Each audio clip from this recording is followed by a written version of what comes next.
Virat Kohli biopic industry hit కొట్టడానికి ఎట్లాంటి peak rating elevation సీన్లు అక్కర్లేదు. జస్ట్ మా ఊడు అలా నడిచొస్తే చాలు.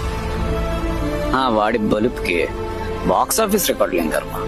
డైరెక్ట్ థియేటర్లోనే అన్ని శవాలు లేసిపోతాయి. తన రాక పట్ల ఆస్ట్రేలియా మొత్తం కంపించింది. ఏదో 2 మ్యాచ్లు ఫెయిల్ అయినంత మాత్రాన ఆయన కింగ్ అన్న విషయం మర్చిపోయి ఇప్పుడేం చేస్తాడు మీ హీరో, విల్ హీ గివ్ అప్ అని ప్రతి నా కొడుకు క్వశ్చన్ చేసిన వాడే. విరాట్ కంబ్యాక్ ఇవ్వడానికి కావాల్సిందల్లా ఒక్క చిన్న నిప్పు రవ్వ. ఆ నిప్పు సెగ తగిలిన రోజు మొత్తం కార్చి చంటుకొని తగలడిపోతుంది. ఇప్పటి వరకు విరాట్ పీక్ 2.0 చూశారు. అసలు అధ్యాయం ఇప్పుడు మొదలవుతుంది. En route World Cup 27.